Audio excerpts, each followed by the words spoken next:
ನಮಸ್ಕಾರ ಸ್ನೇಹಿತರೆ, ದೇವಸ್ಥಾನಕ್ಕೆ ಹೋಗುವ ವಿಚಾರದಲ್ಲಿ ಅನೇಕ ರೀತಿಯಾದಂಥ ಜನರು ಅನೇಕ ರೀತಿಯಾದಂಥ ವಿವರಗಳನ್ನು ನೀಡ್ತಾರೆ. ದೇವರು ಮನಸ್ಸಲ್ಲೂ ಇದ್ದಾರೆ, ದೇವಸ್ಥಾನದಲ್ಲೂ ಇದ್ದಾರೆ, ಮನೆಯಲ್ಲೂ ಇದ್ದಾರೆ, ಎಲ್ಲ ಜಾಗಗಳಲ್ಲೂ ಕೂಡ ದೇವರು ಇದ್ದಾರೆ ಅಂತ ಹೇಳ್ತಾರೆ. ನಿಜ, ದೇವರು ಎಲ್ಲ ಕಡೆನೂ ಇದ್ದಾರೆ. ಆದರೆ ದೇವಸ್ಥಾನಕ್ಕೆ ಹೋಗುವಾಗ ನಾವು ದೇವರ ಮುಂದೆ ನಿಂತಾಗ ನಮ್ಮ ಕೈ ಆಟೋಮೆಟಿಕ್ ಆಗಿ ಹೀಗೆ ಹೋಗುತ್ತೆ. ಕೈಯನ್ನ ಈ ರೀತಿ ಜೋಡಿಸಿದ ನಂತರ ನಾವು ಕಣ್ಣು ಮುಚ್ಚುತ್ತೇವೆ. ಕಣ್ಣು ಮುಚ್ಚಿ ದೇವರ ಮುಂದೆ ಎಷ್ಟು ಸಮಯ ನಾವು ನಿಂತಿರ್ತೀವೋ ಅಷ್ಟು ಸಮಯ ಕೂಡ, ದೇವಸ್ಥಾನದ ಒಳಗೆ ಎಷ್ಟು ಸಮಯ ಇರ್ತೀವೋ ಅಷ್ಟು ಸಮಯ ಕೂಡ ನಮ್ಮ ಮನಸ್ಸಿನಲ್ಲಿ ಬರುವಂಥ ಭಾವನೆಗಳ ಬಗ್ಗೆ ನಾವು ಒಮ್ಮೆ ಯೋಚನೆ ಮಾಡಬೇಕು ಸ್ನೇಹಿತರೆ.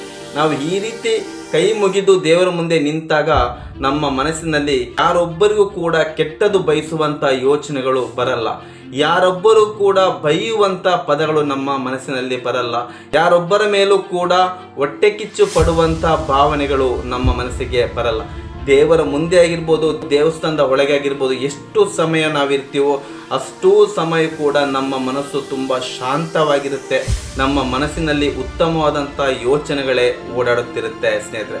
ಇದು ದೇವಸ್ಥಾನದ ಮಹಿಮೆ. ಪ್ರತಿನಿತ್ಯ ದೇವಸ್ಥಾನಕ್ಕೆ ಹೋಗೋದ್ರಿಂದ ನಮ್ಮಲ್ಲಿರುವಂಥ ಎಲ್ಲ ಕೆಟ್ಟ ಯೋಚನೆಗಳು, ಕೆಟ್ಟ ಭಾವನೆಗಳು ಕಾಲಕ್ರಮೇಣ ನಮ್ಮ ಮನಸ್ಸಿಂದ ತೆಗೆದು ಬಿಸಾಕುವಂಥ ಶಕ್ತಿ ನಮ್ಮೊಳಗೆ ನಮಗೆ ಮೂಡುತ್ತೆ ಸ್ನೇಹಿತರೆ. ಇನ್ನೊಂದು ಅದ್ಭುತವಾದಂಥ ವಿಚಾರ ಏನು ಅಂದರೆ, ಭಜನೆಗಳು ಹಾಡುವುದನ್ನು ನಾವು ನೋಡುತ್ತೇವೆ. ಆ ಭಜನೆಗಳ ಹಾಡುಗಳನ್ನು ಹಾಡುವಾಗ ಕೈಯನ್ನು ಈ ರೀತಿ ತಟ್ತಾ ನಾವು ಭಜನೆಯ ಹಾಡುಗಳನ್ನು ಹಾಡ್ತೇವೆ.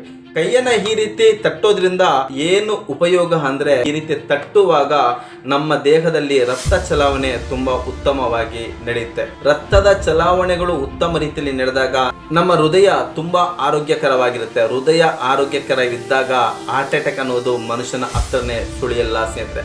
ನಮ್ಮ ಹಿರಿಯರು ಏನೇ ಒಂದು ಆಚಾರ ವಿಚಾರಗಳನ್ನು ತಂದಿದ್ರು ಕೂಡ ಅದರ ಎಲ್ಲದರಿಂದನೂ ಕೂಡ ತುಂಬ ಸೂಕ್ಷ್ಮವಾದಂಥ ವಿಚಾರಗಳು ಅಡಗಿದೆ.